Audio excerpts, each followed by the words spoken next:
Vamos orar então? Santo Deus, nosso Pai, nós estamos aqui nesse momento, Senhor, reunidos em Teu nome, com um único desejo em nosso coração, que é aprendermos aos Teus pés sobre como nos tornarmos verdadeiramente homens segundo o Teu coração. Somos homens falhos, pecadores, dependentes completamente da Tua graça. Pedimos nessa manhã que o Senhor nos permita, mais uma vez, aprender a Tua palavra, aprender por meio de histórias. Hoje, de maneira especial, nós vamos ouvir o nosso amigo Lucas, que tem um testemunho para nos dar, que o Senhor possa abençoá-lo, usar as suas palavras, para que a sua história possa trazer para cada um de nós ensinamentos, lições preciosas. É o nosso pedido, é o nosso clamor, e nós o fazemos em nome de Jesus. Amém. Amém. Amigos, antes do Lucas começar, só vou pedir a gentileza, se você por acaso estiver com o áudio ligado, se você puder permanecer com o áudio desligado, tá? Dá uma conferidinha aí, mas todos com o áudio desligado para evitar interferência aqui no momento em que o Lucas vai falar, tá bom? Se alguém quiser participar, ali no celular ou aqui no computador tem um botãozinho que é uma mãozinha, assim, você aperta ali, o Lucas ele vai ver, ele vai parar e você pode fazer sua participação, se for o caso, tá bom? Lucas, contigo, amigão. Atilibre, eu não tenho muita prática com o Google Meeting, não. Então, se eu por acaso não ver a mãozinha, você me avisa. Beleza? Vamos lá, pessoal. Meu nome é Lucas, né? Eu vou contar um pouco da minha história passada, apesar de, durante muito tempo, eu tinha vergonha quando as pessoas me encontravam na rua e diziam assim: Ah, te vi pequeno, te conheci pequenininho, né? Ah, tem tempo que eu não te vejo e tal. Então eu tinha muita vergonha assim, do meu passado, né, das coisas que, enfim, de como eu agia, das coisas que eu fazia. Então toda vez que alguém chegava para mim e falava assim: Ah, te conheci pequenininho, eu morria de vergonha. Mas eu tenho certeza que tudo contribui para o nosso crescimento, né? Principalmente, essencialmente espiritual, que na verdade é a chave de tudo, né? É o objetivo de vida de todo cristão, é ser mais semelhantes a Jesus. Então, eu parei de ter vergonha e comecei a testemunhar, né, das transformações que Deus tem feito, dia a dia, né, na minha vida. Eu nasci num lar adventista.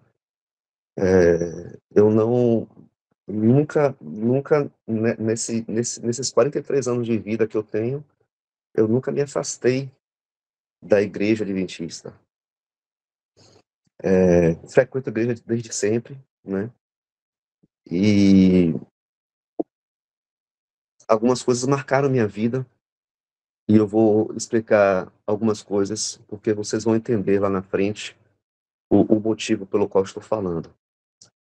Quando eu tinha 6 anos de idade, meus pais se separaram e meu pai simplesmente sumiu. Apesar de a gente saber onde ele estava, mas nunca foi muito presente assim, sabe?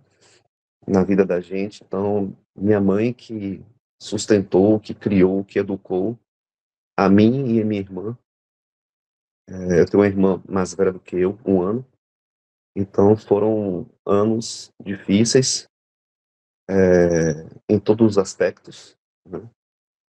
E eu vejo a gente aqui no grupo sempre conversando sobre a ausência do pai, essas coisas, e realmente é uma dor grande, né? É uma marca que fica na pessoa, durante toda a vida. Então, vocês que são pais sabem o que é isso, e quem não é pai, por favor, só tenha um filho se você realmente quiser, e se colocar nas mãos de Deus para ser um sacerdote do seu lar e para ser pai. não coloca um filho no mundo e some, porque isso traz consequências e eu carrego isso até hoje na minha vida. Então, minha avó morreu, a mãe de minha mãe morreu, no mesmo ano em que meu pai se separou dela. Então, para minha mãe foi um momento muito difícil, e eu cresci com a ausência paterna. Eu tenho um tio muito próximo, que me deu a maior parte das orientações de homem, a maior parte não, toda a orientação de homem que eu tenho hoje. E eu sou muito grato a ele, e ele de fato eu considero como meu pai. Eu me batizei aos 9 anos de idade, naqueles batismos de primavera, né, que algumas crianças ali entregam sua vida a Jesus. Esse foi, na verdade, meu primeiro batismo.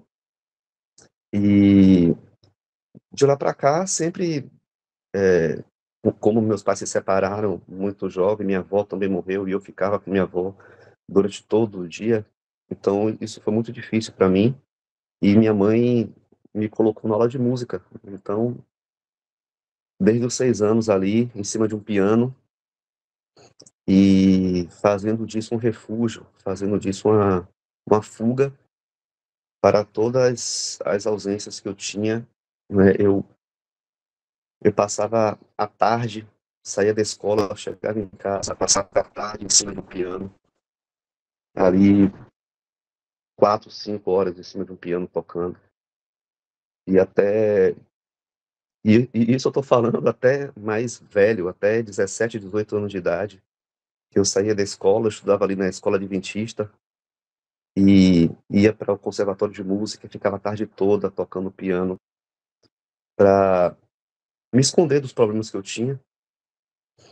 Hoje eu entendo que é isso, né, mas agradeço a Deus muito por isso, né. Tive a oportunidade de estar envolvido com a música da igreja desde sempre, né, em corais, grupos, tocando desde para uma pessoa só cantar individual, um solo, como para igrejas de 2.000 pessoas. Então, isso tudo, de alguma forma, me ajudou, né, a me manter na igreja, friso bem isso, porém sem conversão, né.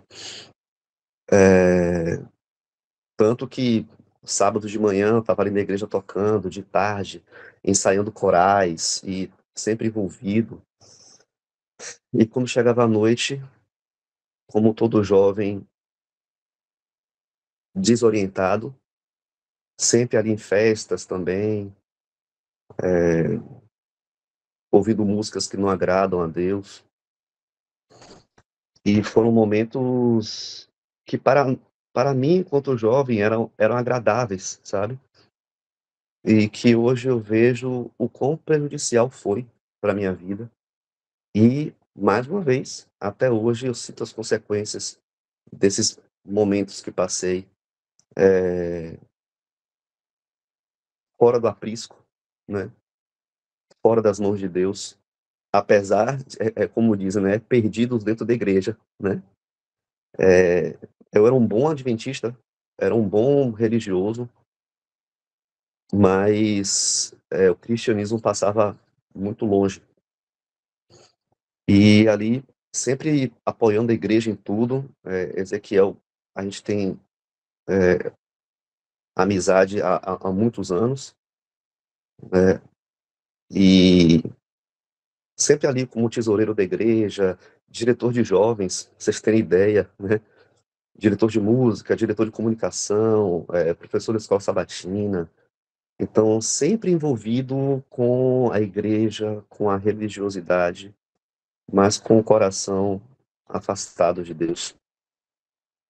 Existiu um momento da minha vida em 2002, mais ou menos, em que, eu tive uma sede muito grande em buscar a verdade, em buscar o conhecimento. Eu cheguei a devorar a Bíblia, assim, 2 vezes por ano. Eu li a Bíblia toda, querendo conhecimento, querendo, mas mesmo assim lendo a Bíblia pelo conhecimento e não eh, e não pelo motivo correto de ser semelhante a Jesus, né. Então em 2009 eu me casei pela primeira vez, mas infelizmente não foi por amor, foi um casamento meio que refúgio, e para ela da mesma forma, foi um casamento meio que fugindo de alguma coisa, mas não foi por amor. Tanto que, em 2009, nós nos casamos, mas não aguentei muito tempo. Logo em 2011, caí em adultério, eh, e eu falo isso com muita tristeza hoje. Não foram não foram momentos bons, porque eu sabia que eu estava errado, e aí eu, pela primeira vez, eu saí e falei: "Não, isso não está certo, vou focar aqui na minha família, na minha esposa". Só que em 2012, um ano depois, novamente, caí em adultério com a outra pessoa. Foram 2 casos muito graves, mas quando foi 2014, novamente, e eu cheguei à conclusão de que, eh, minha esposa era uma boa pessoa, e ela não merecia viver isso partindo de mim. Eu sei que essas coisas decepcionam muita gente quando a gente fala sobre isso, porque as pessoas veem a gente como liderança na igreja, né, ali na frente. Poxa, eu era tesoureiro da igreja na mesma época que Ezequiel era primeiro ancião da igreja. A gente trabalhou muito junto, e eu passando por todas essas situações e as pessoas olhando ali Lucas tocando na igreja, né, piano ali com a orquestra, uma coisa maravilhosa, é um exemplo de cristão, sabe, as pessoas olhavam para mim, e eu tocando na igreja, eu, ficava meio que no alto, assim, né, igual no Iaques aí, né, fica meio no alto, assim, a o púlpito, e eu olhava para baixo, via aquele mundo de gente, era uma igreja grande, é uma igreja grande, e eu olhava para baixo e eu falei: "Lucas, você é um perfeito enganador". E isso me pegava ali, muitas vezes eu parava, respirava fundo, mas não, eu vou terminar de tocar, e ia, terminava a música, terminava o louvor, os hinos, só que pouco tempo depois já recebi uma mensagem no celular de mulheres querendo encontro, sabe. E eu sempre tive muita raiva do meu pai, porque meu pai, ele se afastou de minha mãe por meio do adultério, e eu sempre tive muita raiva dele e disse que eu nunca ia fazer igual. E aí foi que essas coisas aconteceram e eu, de certa forma, eu perdoei meu pai naquele momento, né. Eu falei: "Poxa, tudo que eu odiava em meu pai eu tô fazendo igual".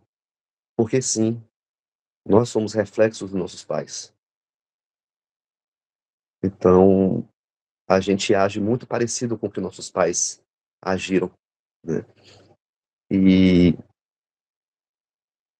enfim, tinha muita mágoa dele por outras coisas também, porque ele sumia e quando aparecia era sempre querendo alguma coisa material, e eu naquela ânsia de querer estar próximo de meu pai, terminava que cedia, né, e a gente passava ali 2, 3 dias em contato, mas depois eu percebia que o contato era só pelo material, e aí sumia novamente, desaparecia, então eu resolvi naquele instante, perdoar ele pelo adultério, pela separação, porque eu estava passando pela mesma situação, mas não quis mais contato com ele, nenhum.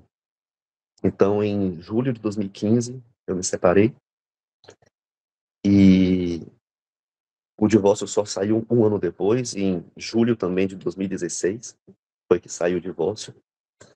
E foi aí que eu conheci, na verdade eu já conhecia minha atual esposa. Nós nos relacionamos e casamos ali em novembro de 2016. E de lá para cá, a gente tem vivido bons momentos, até de busca pelo crescimento espiritual, pela, pela reforma espiritual em nossa vida. E isso tudo culminou com o nascimento do meu filho, em novembro de 2019. 3 anos depois do nosso casamento, meu filho nasceu. E ali, para mim, foi o símbolo de perdão de Deus para minha vida. Deus me presenteou, Deus me deu uma nova vida, uma nova oportunidade. Deus, em sua infinita misericórdia e graça, me concedeu um filho.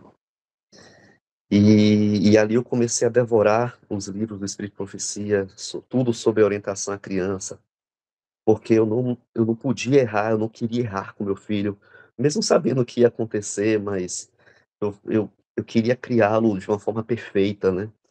Então, aquilo ali, o nascimento de meu filho representou para mim uma nova oportunidade, uma nova vida, assim como o meu casamento.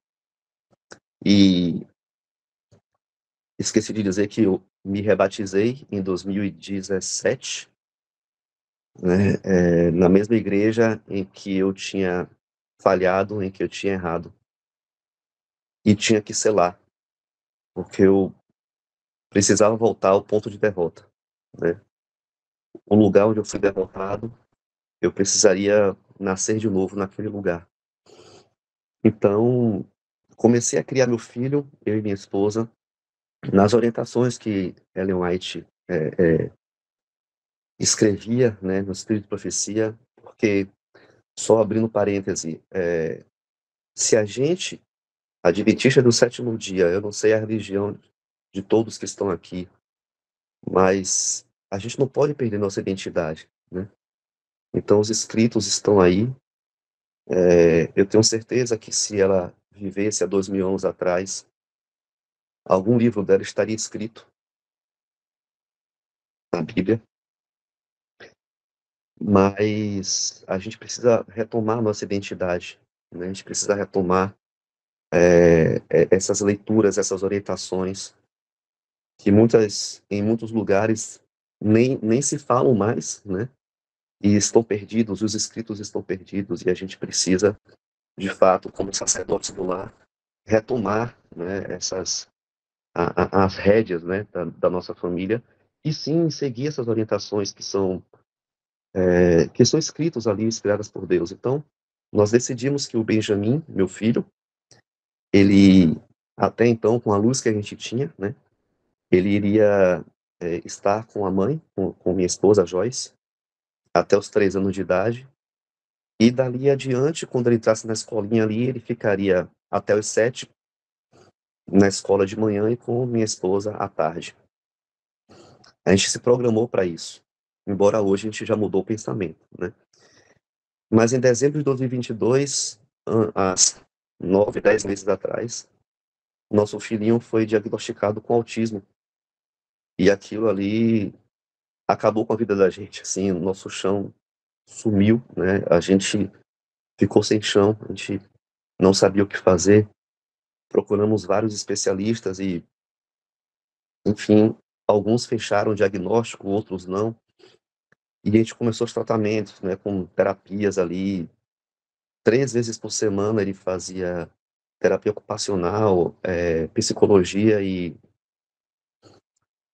fonoaudiologia. 3 vezes por semana a cada sessão, né? Então, eram 9 sessões por semana de terapia. Era muita coisa para ele.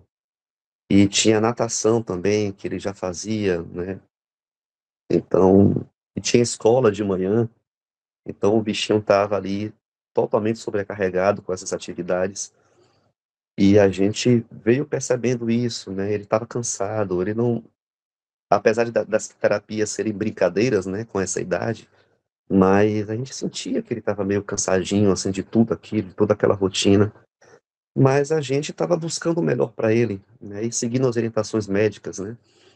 Então, a partir de fevereiro desse ano, foi quando ele começou a escola, e daí para cá, infecções recorrentes, né.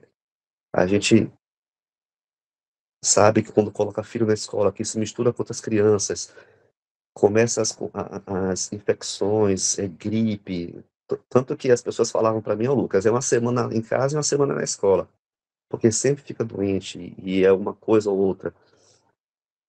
E a gente veio perceber, né, só que um pouco mais tarde, né, que não é propósito de Deus que uma criança vá para a escola tão cedo. É muito cedo, 3 anos de idade é muito cedinho.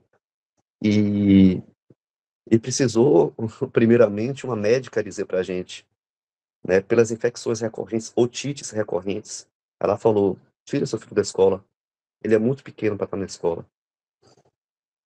E a gente veio amadurecendo a ideia. Nós estivemos em nós criamos nosso filho, na verdade, eh, pra Cristo, desde o início. Então meu filho com 2 anos de idade, ele já sabia os 10 mandamentos de cor, né. Ezequiel lembra aí, né, Zé, que a gente na casa de Ezequiel ali, em Taquara, a gente lia para ele, a gente começava, ele terminava, então ele já estava infiltrado nisso, a gente lia no Espírito e Profecia que a gente precisava inculcar na mente dos nossos filhos, né, sobre isso, então a gente reforçava muito essas coisas na mente dele, e ele de fato para a gente era o que importava, né. Eu não me importo hoje se ele não sabe escrever ainda, se ele não sabe as letras e tal, isso para mim é o de menos, o que mais importa é que ele sabe, né, essas coisinhas, né, que para a gente é importante. Eh, Acho que já chegam a 10 versinhos bíblicos de cor que ele sabe com 3 anos de idade, então isso para a gente é o mais importante. Mas acho que o Zé que levantou a mão aí. Eu levantei que eu ia contribuir falando que ele conhecia os 10 mandamentos e aleatoriamente ainda, Alternados, verdade. alternados, né, tipo assim, perguntava, ele ia citando os 10 mandamentos. É. Então, assim, pra gente é muito gratificante isso tudo. Tanto que no carnaval desse ano, nós sempre saímos de Salvador, porque Salvador é terrível, né, e fomos para uma cidade chamada Aquirás, ali no Ceará, onde fica o Beach Park. E em determinado momento, né, nós estávamos em um lugar, na entrada do Beach Park, na verdade, e só que o Beach Park estava fechado. A gente foi à noite numa vilazinha que tinha para comer alguma coisa e tal.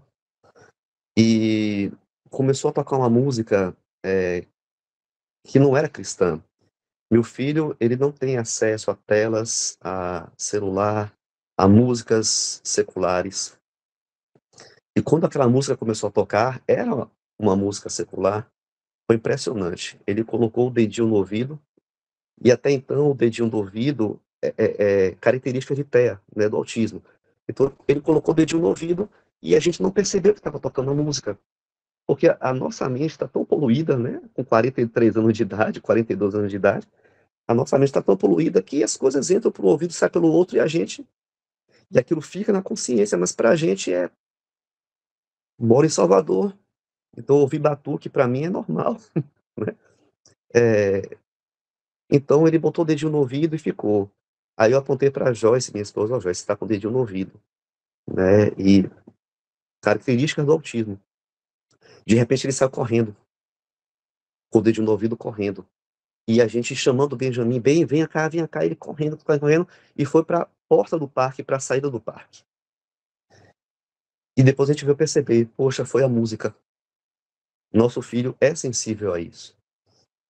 E ali a gente voltou pro hotel, a gente orou a Deus, agradeceu pela vida de Benjamin, por ter tirado a gente daquilo ali, né, então, Deus já usando o Benjamin pra nos orientar, né, eh, em lugares que pra gente uma música entrava, saía, não fazia diferença. Mas para ele sim, ele era sensível. Então, nós voltamos de férias e continuamos os tratamentos, as terapias, e vou tentar ser mais rápido aqui, porque por causa do nosso horário.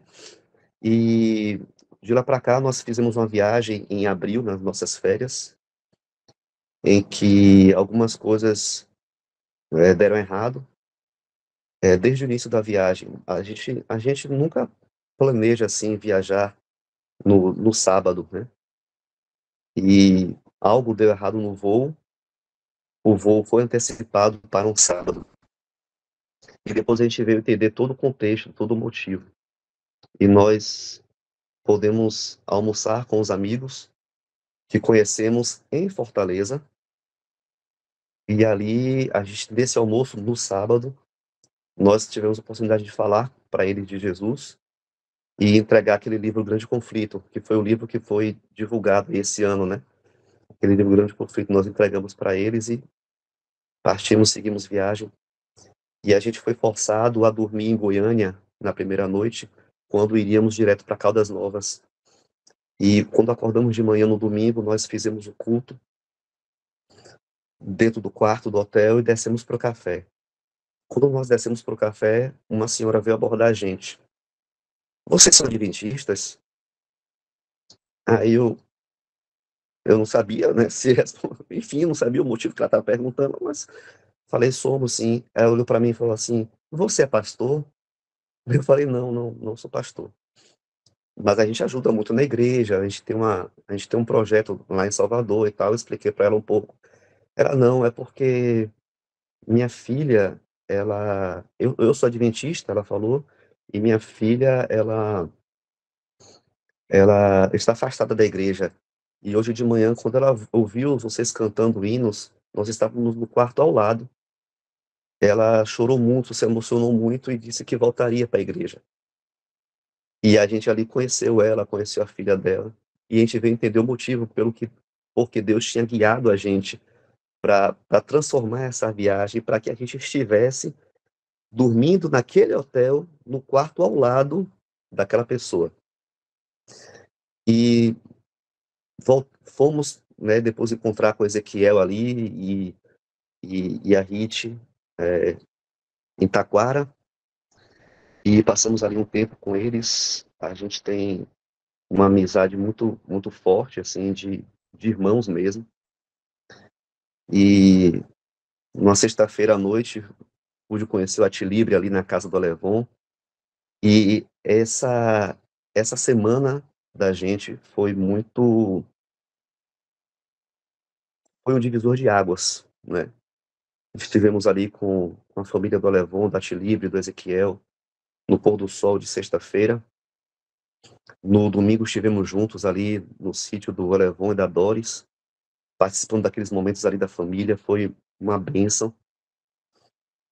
Na segunda-feira seguinte, visitamos uma cidade chamada Cambará do Sul, que na verdade fomos com o propósito, eh, Ezequiel levou a gente com o propósito de conhecer os canyons, né, da região, e tudo deu errado, né. Começou a chover, ficou nublado, a hora estava avançada, e a gente resolveu ficar, em Cambará, na cidade. E ali um guia turístico, eu lembro que Ezequiel foi conversar com ele, ele falou: "Ah, não vá para os cânions, porque tá nublado, vocês não vão ver nada, tá chovendo e tal". E nós fomos para uma cachoeira, que eu esqueci o nome agora, que fica dentro de uma fazenda de uma senhora, e ali nós entramos, conhecemos a região, voltamos, e no final, antes de pegar a estrada de volta para Taquara, nós paramos ali na senhora e pedimos um café e começamos a conversar com aquela senhora. E o testemunho dela, ela não é cristã, né, mas ela falou que ela trabalhava em grandes empresas, ela e o marido dela, e que tinha 3 anos que eles estavam morando ali. Eles eram executivos se eu não me engano, da HP no Brasil, os 2 eram executivos, e decidiram largar tudo para morar no campo. E na volta, no carro conversando com Joyce, uma pessoa que provavelmente não teve a mensagem centenária que nós temos de vida no campo. Ela está vivendo isso. E a gente, morando em Salvador, numa cidade gigante, na cidade, atualmente, a cidade mais perigosa do Brasil, capital mais perigosa do Brasil, Existem outras cidades menores piores, mas é a capital mais perigosa. Tanto que ultimamente, agora no último fim de semana, temos vivido uma guerrilha aqui dentro da cidade. E a gente com a mensagem, e a gente não segue a mensagem, tem alguma coisa errada, né. E ali nós, antes de voltar, a o Ezequiel e a Rit, se colocaram à disposição para nos ajudar a fazer um jejum por Benjamin, né, pelo autismo de Benjamin. E na volta, eu lembro bem que no voo da volta entre Porto Alegre e São Paulo, conexão, Deus falou muito ao meu coração. Eu entrei no banheiro do avião algumas vezes para chorar, e quando eu sentava na poltrona, eu chorando por dentro, eu não estava aguentando, eu precisava colocar para fora, e eu voltava pro banheiro, chorava novamente, e recebi o chamado de Deus. E ele disse para mim que se eu não saísse da cidade, eu iria perder a salvação.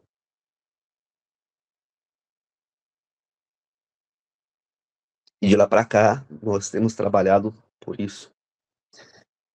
Só para fechar o assunto do jejum sobre o TEA do meu filho, 3 semanas depois nós voltamos a outra neuro, e que meu filho ficou a tarde inteira com ela, ali, com uma equipe multidisciplinar, com terapeutas ocupacionais, com fonoaudiólogos, com psicólogos, com neuros, com 2 neuros, acompanhando ele durante a tarde, fazendo vários exames, do ABA, do Denver, né, que são tratamentos para o autismo. E no final da tarde, elas chamaram a gente numa sala e falaram assim: "Seu filho não tem o menor índice de autismo. Seu filho é uma criança, não que o autismo seja anormal, né, mas seu filho é uma criança normal. Seu filho não tem o menor indício de autismo nele". Isso depois de 3 semanas de jejum, né. Então aquilo foi, a gente não sabia se sorria na sala, se chorava, enfim. Então foi, assim, a gente agradece muito a Deus por ter colocado pessoas em nossa vida, como Ezequiel e a Rit, né, para ajudar a gente nesse momento. Então, enfim, continuamos alguns tratamentos, porque algumas coisas, sim, a gente precisava continuar o tratamento com o Benjamin, especialmente na questão do de atraso na fala e alguma coisa e tal, e continuamos, mas, resolvemos tirar ele da escola. E ali, meu filho tomou 4 vidros de antibiótico em menos de 5 meses, por causa das otites recorrentes. Foi aí que a Richelle, indicou que a gente procurasse a fazenda Maranata, né, ali, em Sentinela do Sul. Nós fomos para lá, né, e Benjamin sempre teve muito problema com a seletividade alimentar. Ficamos muito preocupados em como seria a alimentação dele na fazenda. Sabíamos que era algo natural, mas, a gente precisava desintoxicar ele. 4 antibióticos em 5 meses para uma criança de 3 anos de idade. Então, nós fomos para lá, eu passei uma noite na fazenda e voltei para Salvador para trabalhar, e minha família ficou lá 15 dias. E eu lembro que a Richelle falou pra gente que a gente precisava fazer uma transformação em nossa casa. E eu vim para casa com o propósito de tirar de minha casa tudo, com a orientação do Espírito Santo, tudo que fosse prejudicial para a criação de Benjamin. Até aquelas coisinhas pequenas, né, que a gente julga ser besteira, né. Ah, cuequinhas do Homem-Aranha, sabe, camisetinhas do Superman, coisas do Batman, até essas coisas, assim, nós fomos tirando para tentar resolver algumas coisas, né, do nosso filho. Eu esqueci de comentar que desde os 6 meses de idade ele não dorme à noite, ele sempre acorda, ele sempre tem às vezes ele passa ali 3, 4 noites dormindo direto, mas depois ele volta a acordar, passa a noite acordado. e a gente não sabia do que se tratava, até hoje a gente não sabe ao certo do que se trata, mas a gente foi tirando tudo, eu fui tirando tudo, né, e troquei coisas da minha casa, joguei coisas fora, e quando e nós tivemos ali na Fazenda Maranata um novo encontro com Deus, e um novo chamado: "Lucas, vocês têm que sair". Então, nessa semana que minha família estava lá, houve a mudança na gestão da empresa que eu trabalho no SESI há 13 anos, e teve uma mudança na gestão, e eu falei: "Poxa, se eu quero mudar, e o SESI não demite pessoas, a não ser que você peça demissão".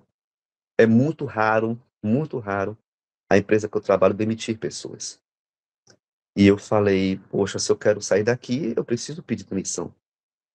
Só que eu queria que eles me demitissem, né, fazer algum acordo que eles me demitissem. Então, como eu trabalhava com a atual gestão há 13 anos, ela me conhecia, eu me sentia à vontade em conversar com ela e dizer assim: "Poxa, eu quero mudar, eu quero ir para outro lugar e tal, e eu queria, se vocês pudessem me desligar, para eu receber minhas indenizações e conseguir dar rumo em minha vida". E ali então ela concordou com tudo isso. Só que teve essa mudança, né, a mudança da gestão, essa pessoa que era, né, a minha líder saiu e entrou outra pessoa. E então o assunto meio que esfriou, né. E eu falei: "Ah, vamos deixar nas mãos de Deus, como já temos feito, né, então". Mas depois da decisão de ir para o campo, a gente percebeu uma mudança muito grande no comportamento de Benjamin, né. Ali ele estava a gente fazia cultos de manhã e à noite, né, e a gente, ficava em jejum ali na quarta-feira, na sexta-feira também a gente fazia jejum, no sábado a gente acordava ali por volta de 4 da manhã, eu e minha esposa, pra gente orar, por tudo, pelos planos de Deus, para que Deus revelasse pra gente. Então, foram momentos muito bons, estão sendo momentos muito bons, porém momentos difíceis com o comportamento do Benjamin. Eh, a gente sente, gente, que Satanás usa as crianças, né, ele não podia atingir Lucas, não podia atingir Joyce, então ele foi na parte mais frágil da casa, ele foi em Benjamin. E ele falando coisas inapropriadas, s nós decidimos tirar ele da escola, foi muito difícil, né, ele pedia para ir para a escola, e a gente: "Filho, não, hoje você não vai. Não, filho, a escola acabou, a gente vai fazer diferente agora, a gente vai fazer outra coisa e tal. Papai do céu mandou a gente fazer coisas diferentes com você". E ali explicando para ele o porquê que ele não ia para a escola. E a gente percebia pequenas melhoras, né, depois desses jejuns, depois desses momentos de oração, mas ainda assim, falando coisas inapropriadas, falando que, ele começou ele teve um episódio de que ele tentou, agredir a mãe dele, né.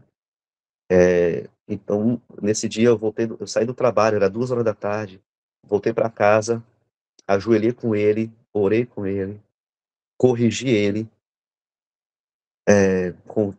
com chinelo, né, depois ajoelhamos novamente, né, oramos, mas depois eu estava percebendo que eu não poderia, eu estava castigando o corpo do meu filho por algo que Satanás estava colocando nele.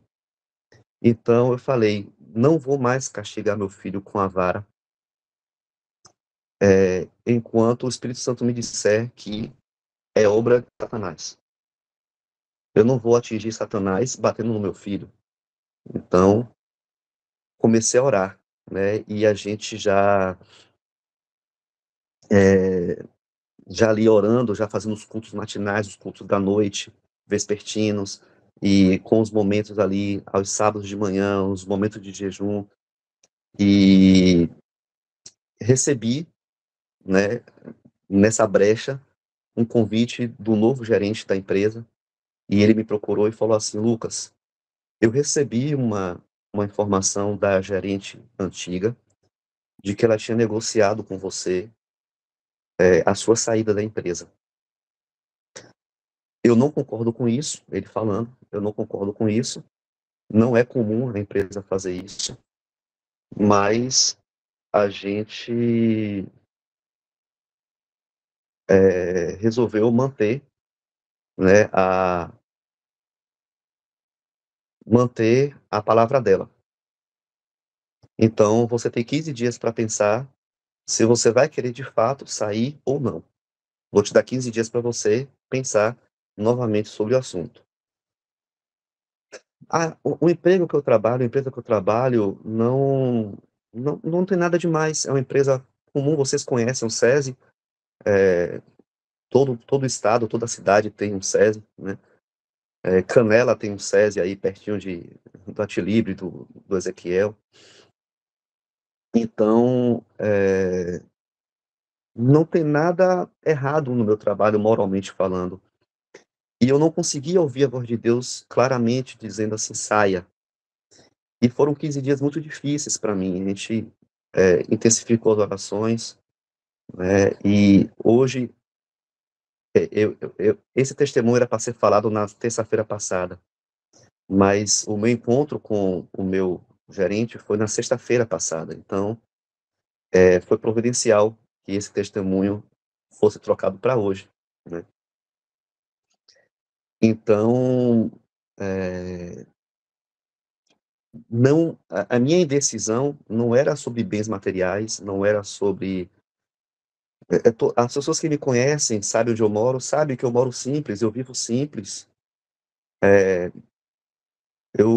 Meu carro é simples, não tem nada demais, né? Então nunca foi pensando em luxo, foi pensando sempre em sustento, né, da família. E eu não conseguia ouvir a voz de Deus. E a, a, na semana passada ainda, na segunda ou na terça-feira, não lembro exatamente que dia foi, a Ritiele mandou alguns áudios para mim. Áudios não, e-books. E eu agradeço muito a Deus por tudo isso que ela mandou, assim, sabe? Porque ela me falou muitas coisas, Ezequiel também me falou muitas coisas fortes, assim, que eu precisava ouvir. E, ok, então, desse dia pra cá, acho que foi terça ou quarta-feira, eu falei: "Não, então eu vou sair e tal", e comecei a fazer contas, eu comecei a rescisão, eu vou tirar X aqui do FGTS, mais X de rescisão, a gente tem uma previdência privada que o SESI, contribui, então eu vou tirar aqui X da previdência privada, eu vou fazer tal coisa, eu vou colocar em tal aplicação, e comecei a divagar minha mente sobre essas coisas, e quando foi na quinta-feira à noite, Deus me falou assim: "Cara, não é você que tem que fazer conta, não é você que sustenta a sua família, sou eu". E aí eu, morrendo de vergonha, coloquei o joelho no chão e entreguei nas mãos de Deus e falei: é isso mesmo". Mateus 6, ali, a ansiedade, a ansiosa inquietude pela vida, li aquele capítulo, li aqueles versos e falei: vou deixar". Quando foi na sexta-feira, encontrei com o meu gerente, ele estava meio que ansioso pela minha resposta, porque ele falou: "Eu ainda tinha uma esperança de que você ficasse com a gente". Mas eu disse não. E eu disse sim ao chamado de Deus. E agora eu estou na fase de ele pediu que eu esperasse um pouco, né, para que eles conseguissem contratar e colocar outra pessoa no meu lugar. E eu disse que tudo bem, que eu ficaria, e eu estou esperando agora essas coisas acontecerem, e com a certeza de que Deus está guiando a vida da minha família agora da melhor forma. E agora eu estou na fase de ouvir a voz de Deus para dizer para a gente para onde a gente deve ir. E eu estou com o coração super em paz. Todas as aflições que eu tinha de sustento, de emprego, de garantir, de chegar no mercado e comprar as coisas e tal, ficava preocupado com isso, né?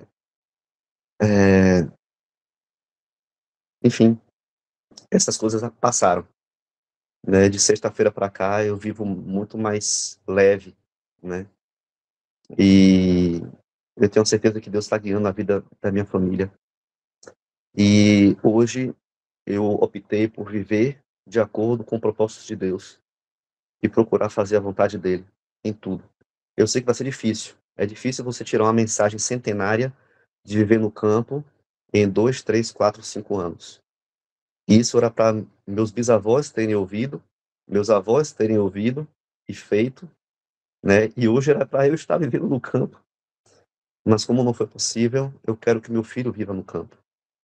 Eu quero que meu filho viva num lugar mais tranquilo, onde ele possa correr, onde ele possa desenvolver as habilidades dele, né, intelectuais.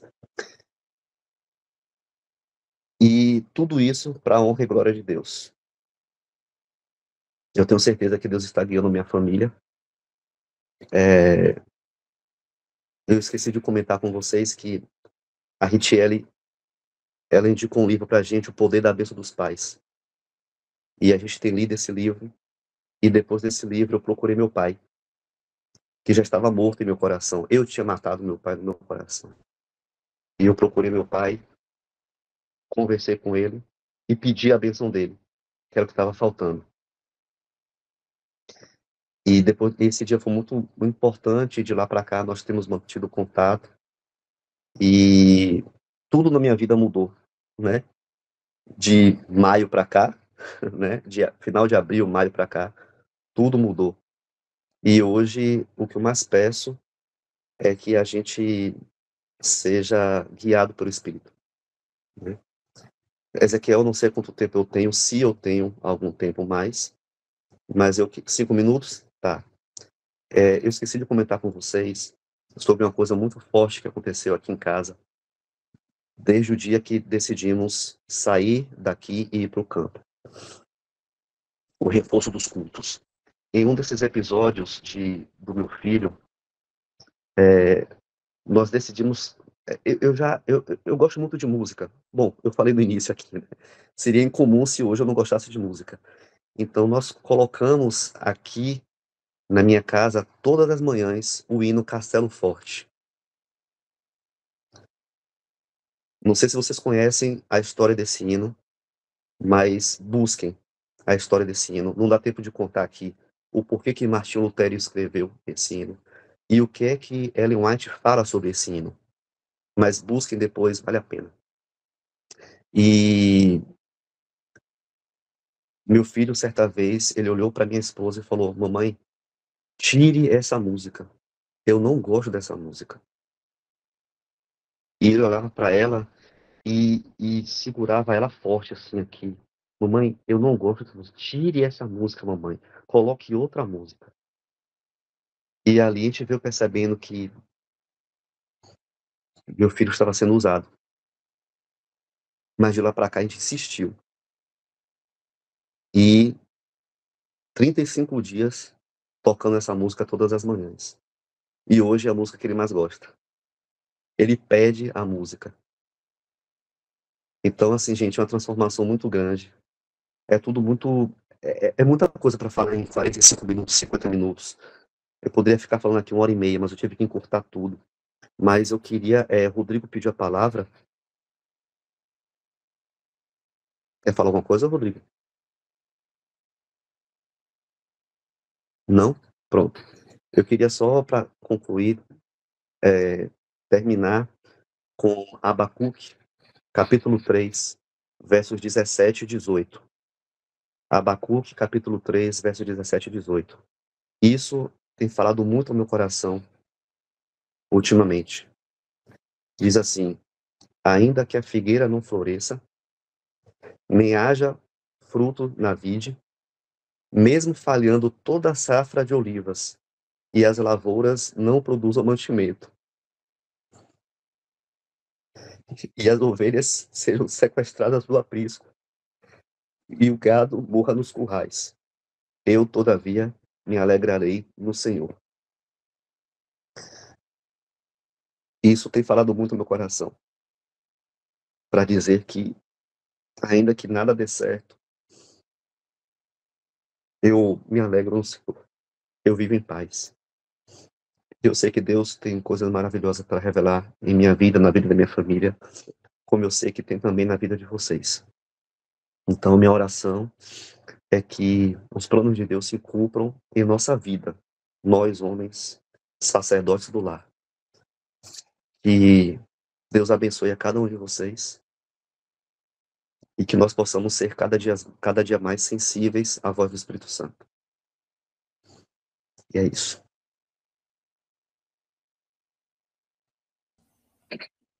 Grande Lucas, que testemunho tremendo, cara. Deus seja louvado pela tua vida, Deus seja louvado pela sua história, principalmente aquilo que você falou em relação ao seu pai. Nós temos ouvido testemunhos, e eu tenho participado de outros grupos e ouvido testemunhos de homens, e a gente vai ouvindo e vai percebendo como a nossa relação com os nossos pais interferem diretamente na nossa vida depois de adulto, né? E como isso é importante para nós hoje, como pais, entendermos que as nossas ações agora vão interferir lá na frente na vida dos nossos filhos, e as decisões que nós tomamos hoje também. Então Deus seja louvado pelas suas decisões firmes, né?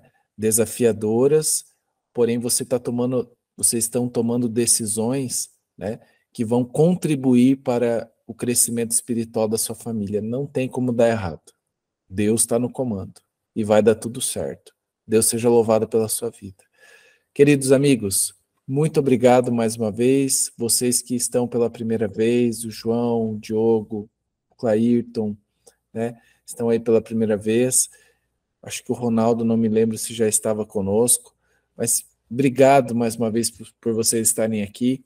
Na próxima terça nós vamos trabalhar, nós vamos iniciar um processo de estudos sobre o sacerdócio, e nós vamos intercalar estudo e testemunho, e a gente precisa ouvir histórias, porque as histórias elas nos aproximam, tá? Então, eu quero ouvir a história de vocês, quero ouvir o que vocês têm a dizer, tá?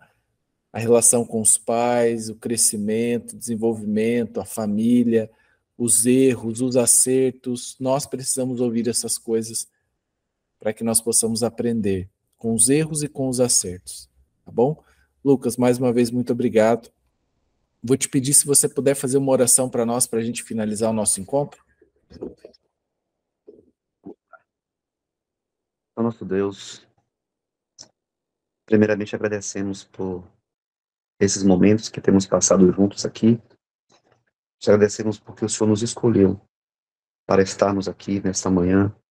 Te agradecemos porque o Senhor tem trabalhado em nossa vida, em nossa mente, transformando nosso caráter, nossa personalidade. Te agradecemos porque o Senhor, com sua infinita misericórdia e graça, fala ao nosso coração, nos convence, através do teu Santo Espírito, das coisas que precisamos melhorar, abandonar, deixar. Que o Senhor possa nos fortalecer, Senhor, enquanto homens, enquanto sacerdotes do nosso lar, para que possamos viver e fazer com que nossa família viva uma vida digna da Tua presença.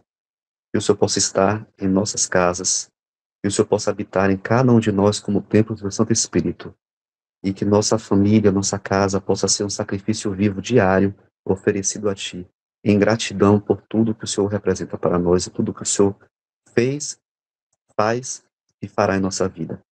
Almejamos a Tua volta, almejamos a unção do Teu Santo Espírito nessa manhã. Em nome de Jesus, amém.